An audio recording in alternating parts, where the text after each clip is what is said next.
and welcome to this week's edition of World Today. Now, just when we thought the worst was behind us, COVID surge in China has alarmed the world. Some reports suggest that China is running the risk of around 2 million COVID deaths after lifting its harsh zero-COVID policy because of the unprecedented protests against lockdowns and restrictions. But now, with a fresh surge, the systems in China are near collapse, while infections have hit record highs and the cases of COVID deaths this time, according to reports, could be staggering. The question is the world prepared to grapple with another wave, another variant, another long spell of COVID? Crowded hospitals, mass funerals, a system crippling under this massive surge. Overwhelmed, under pressure and already exhausted, China is facing its worst nightmare. WHO is very concerned over the evolving situation in China. In order to make a comprehensive risk assessment of the situation on the ground, WHO needs more detailed information on disease severity, hospital admissions, and requirements for ICU support. WHO is supporting China to focus its efforts on vaccinating people. According to some reports, the country is facing 1 million infections and 5,000 deaths every day. Easing of restrictions came after historic protests in China. In addition, the government stopped counting cases, and the current official numbers might not reflect the real situation on the ground. In the past, there were only about 100 patients in our internal medicine department. But now we have nearly 400 patients every day. As you can see, these patients are all elderly people who have underlying diseases. Combined with this fever and respiratory infection, they are in very serious condition. China's top epidemiologists have said that there are going to be 3 waves of the virus over the coming months. First wave is the current one, concentrated in most urban centers in the east coast like Shanghai, Beijing, and spreading to other cities. The second wave would come during Lunar New Year in January, when thousands will travel to their hometowns.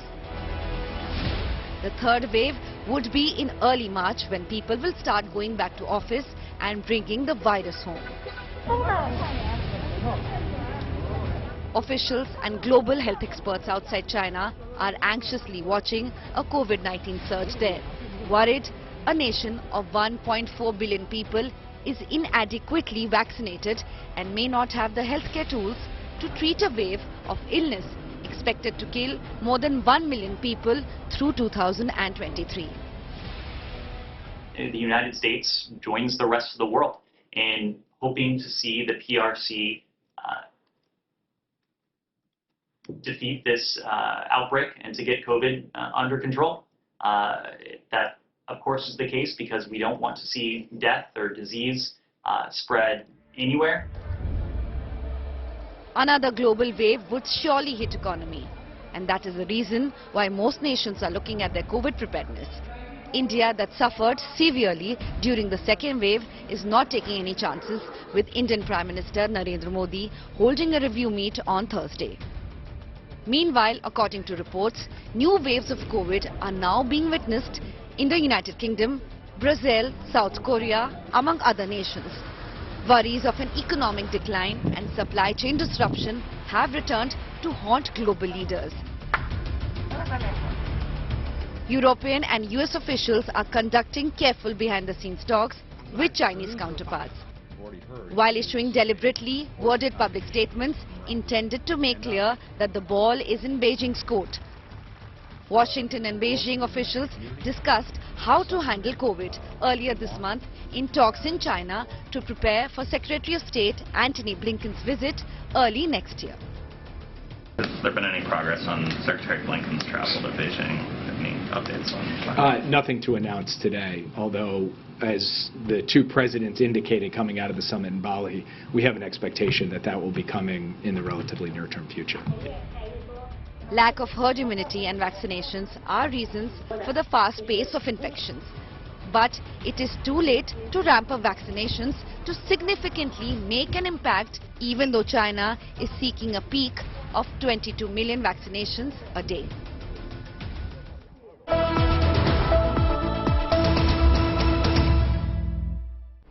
And joining me on Spotlight this weekend is Aina, senior analyst from Beijing, to discuss the current COVID crisis. Aina, many thanks for joining us here on World Today. Now, most people I know, including you in China, have either had COVID or are recovering. How bad is the situation really? Gita, it's very widespread, but very, very mild. I myself had it, and literally, like you, there's nobody I know who hasn't had it, who a few people don't have it, but there are people who had it before, either because they traveled abroad. So, I mean, I literally went from knowing nobody who had it to everybody does have it. But as I said, very mild. There have been some deaths, but mostly elderly people. Well, Aina, President Xi Jinping received a lot of flack for COVID restrictions, and then we see the massive spread after the restrictions were eased. In hindsight, was lockdown really needed, and did the administration really have information that nobody really knew about in the past? Well, it seems to, I do think it was a little bit hurried, but it was well within what they were planning. I mean, if you go back to shortly after New Year's last year, they had started building acute care facilities throughout China in third and fourth tier cities, very remote areas where they didn't have enough. And they have been preparing, they've been stockpiling medicines. So it's a situation where maybe they hurried it up a little bit, but I do think it was anticipated. China had the luxury of being able to shut down and then choose the time that it wanted to emerge, a time when the COVID variants are much more mild than they were at the very beginning. There are also reports of China underreporting COVID cases. Why do you think that really is happening? Well, I don't think the full scope has been reported. And the reason is because I've talked to people, and I know more people who have died. It's 6 and it's not possible that I know the same 6 who passed away. What I do think is happening is they are trying to assess the situation. And they don't want to put out alarming statistics. They were not completely certain, is my opinion, about what was going to happen. They had chosen a time when there would be, the COVID was less deadly, but you don't know how that's going to interact with people in their 60s, 70s, and 80s. And that was one of the major concerns, because that was the group that had not gotten vaccinated. Remember, China only had 6,000 deaths up to about 4 or 5 weeks ago. And as a result, it wasn't a big issue. If you take the United States, every 2 weeks they have 8,000 deaths, and that's been the average since last January. No one really talks about it. Also, the world is worried. How do you envisage supply chains and the global economy be impacted in wake of the current COVID crisis in China? We do know that a lot of areas and sectors are worried, particularly the pharmaceutical industry. Should the world really be worried, and how are they going to be impacted? Well, it's going to be a short, sharp shock. There is going to be interruptions. That's very clear, but I think it's going to be very short. We're talking 2 to 3 weeks. Remember, coming up very shortly is the Chinese New Year. And many companies are actually sending their workers home because the global supply chain it may start in China, but right now orders are down because of the kind of economic headwinds around the world. So people are going back home. By the time they come back, many of them will have had the virus, and they'll be ready to go back to work. Aina, thank you so much for joining us here on World Today. The Russia-Ukraine war has gone on for 10 months with no end in sight. While the economic tremors of food and energy supply disruptions have been felt the world over, Ukraine has been the worst sufferer, not just in terms of sustenance, but also in terms of sustaining the war. Therefore, in his first foreign visit, President Zelensky was in the United States of America just ahead of Christmas, telling America and the world that his country, while would have a quiet, somber, and in most parts of dark Christmas, he still needs the U.S. support to fight and even to end this war. Will his efforts pay? We have no fear, nor should anyone in the world have it. Ukraine's gained this victory, and it gives us courage. Ukraine is alive and kicking.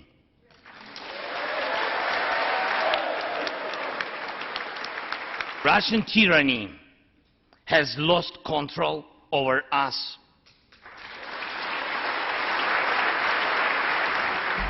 This struggle will define in what world our children and grandchildren will live, and then their children and their grandchildren. And it gives me good reason to share. Ukrainian President Volodymyr Zelensky, wearing his trademark combat green sweatshirt and trousers, addressed the joint house of the US Congress in what is his first known foreign trip since the Russian invasion. 10 months and approximately $65 billion in US aid later, US President Joe Biden and President Zelensky sat in the Oval Office, smiling and exchanging pleasantries, intent on defeating Russian President Vladimir Putin.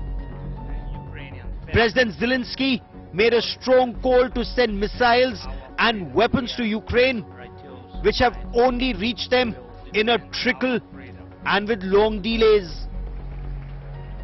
Your patriots stop the Russian terror against our cities.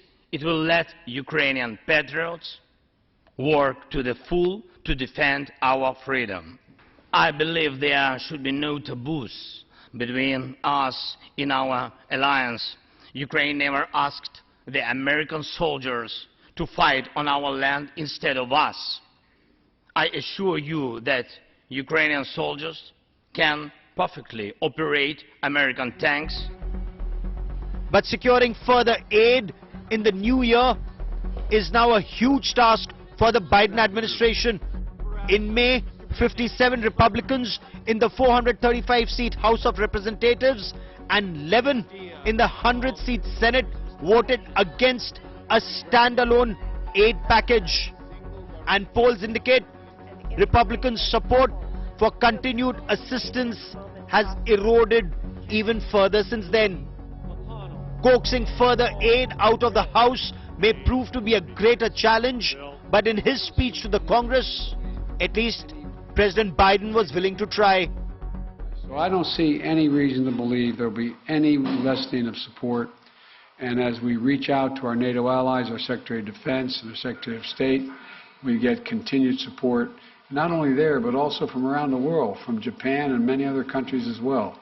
So I feel very good about the solidarity of support for Ukraine. While the optics of the visit hit all the right notes, Moscow was monitoring the visit very closely. President Putin held a meeting with the Russian military top brass when Zelensky was in Washington, D.C. The fact that neither President Biden nor President Zelensky expressed any words that could be interpreted as a potential readiness to hear Russian concerns is once again evident that the United States de facto and indirectly are fighting a proxy war with Russia to the last Ukrainian. Interestingly, Ukraine has put a 10-point peace formula for joint security of US and Ukraine, but the proposal does not include Russia. Many within the US Congress are now pushing for a negotiated settlement of the war with Russia, talks being the only solution, and concerns that some allies may be feeling the strain of the conflict's cost and disruption to global food and energy supplies. It's holiday season around the globe and the UK is facing yet another strike. Year 2022, we can say, has been an eventful year for the United Kingdom, both politically and economically. The UK continues to see a wave of strikes by various public services. A recent one in line are the paramedics and ambulance workers. Their demands? They all seek rise in remuneration amidst rising inflation. Additionally, railway staff and border force workers' strikes continue to disrupt the holiday season travelling plans of the people across the United Kingdom. Here's a report. At first, the transportation stood standstill. Then postal workers and border force staff decided to walk out. And now, when the world is heading to yet another pandemic wave, UK's paramedics have called out a strike against lower wages and hard-hitting inflation.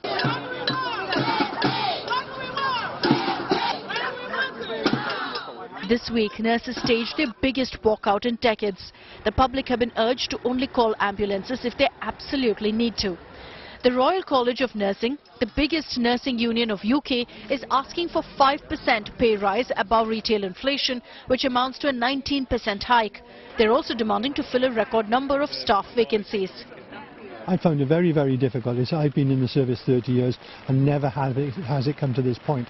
Now it's come to the point where we're going to have to suffer a little pain, and I mean us, as in the staff and the general public, to maintain the service, so in the long term we have the ambulance service.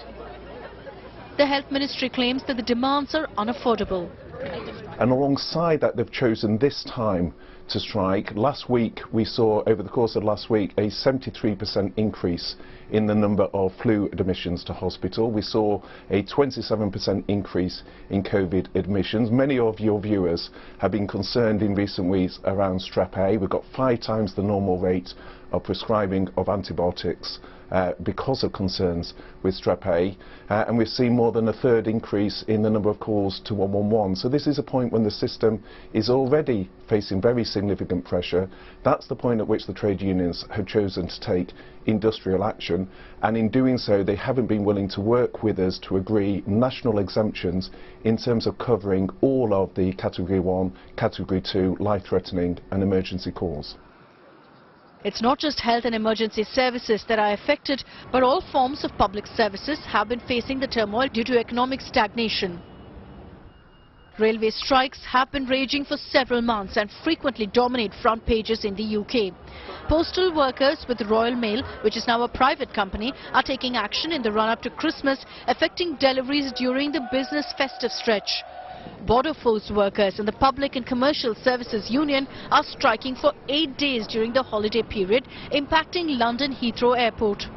Bus drivers in London planned a series of strikes throughout December. Several teachers' unions are consulting their members about striking after pay offers were rejected. The wave of strikes is the biggest to hit Britain in decades, and disruptions caused in the process have drawn comparisons to the winter of discontent of 1978-1979. The situation has surely become a serious challenge for Sunak, who took over from Truss with the promise of a sensible and restrained approach to Britain's troubled economy. With Simranjit Kaur Renu, Bureau Report, India Today.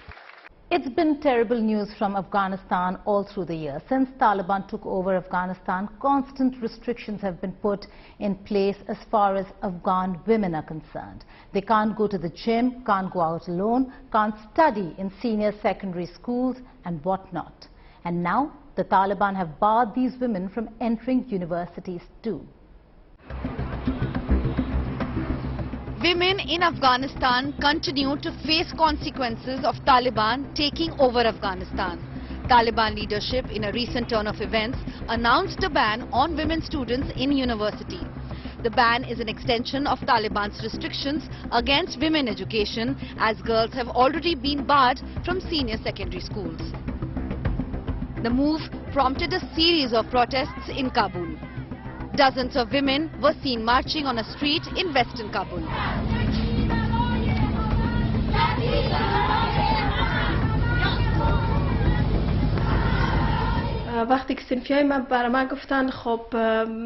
My classmates informed me about us being banned from universities.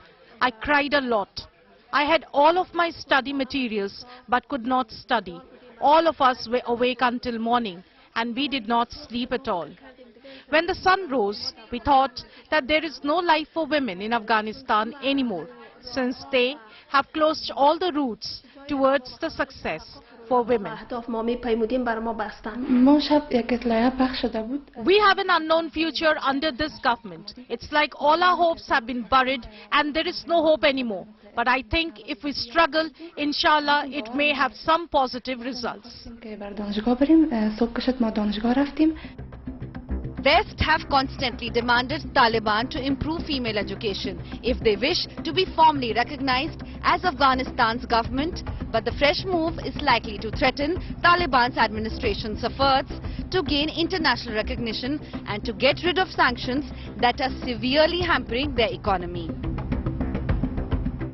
Argentina's victory in the FIFA World Cup 2022 was unlike any other. Fans across the globe cheered as superstar footballer Lionel Messi brought the trophy home. But will this win bring some cheer to Argentina's depressed economy? Take a look at this report.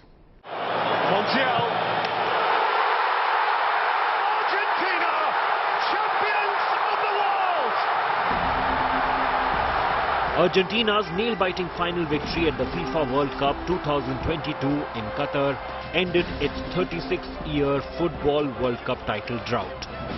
Argentina beat the defending champions France 4-2 on penalties after a 3-3 draw in the Classic final. But will this win bring any meaningful cheer to the cash-starved economy of Argentina? Argentina's inflation rate rose to 92% in November, nearly double that of November 2021 and the highest in 30 years. The Economic Development Body of Argentina has projected the inflation rate at 83% and 60% for 2023 and 24 respectively. Similar projections were made by the International Monetary Fund.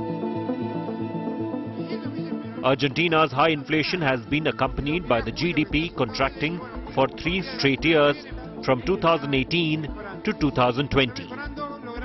The country's GDP saw a contraction in 4 of 9 years before 2018. The South American nation saw the economy grow by 10% in 2021, aided by the low base effect in the wake of the COVID-19 pandemic. In 2022, the economy is expected to grow by 4.5% and by 2% each year in 2023 and 24. On the other hand, the country has been witnessing stagnating economic growth since the 2008 global financial crisis. The country's GDP, which was at $533 billion in 2008, progressed only $35 billion to $568 billion until 2021. As Messi's Argentina continues to celebrate the big win, the question is whether the country's economy would benefit. A recent survey by Marco Melo at the University of Surrey claimed that the winning nation of the Football World Championship tends to enjoy an extra 0.25 percentage point of economic growth in the 2 quarters following the tournament. Only time will tell whether Messi and his team will be able to cheer up the country's economy the way they brought joy to millions. Bureau Report, India Today. And here are some other stories from across the world in World at a Glance.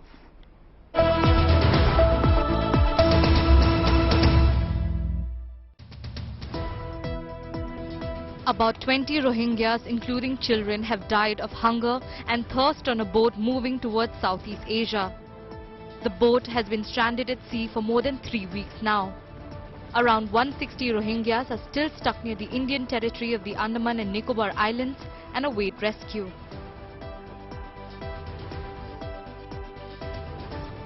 A U.S. House of Representatives committee voted to release tax filings of former U.S. President Donald Trump. The tax authorities failed in auditing Trump's returns while he was in reign. After a nearly 4-year legal battle by the Democrats to tap on required documents, the Supreme Court has finally allowed the files to be made public.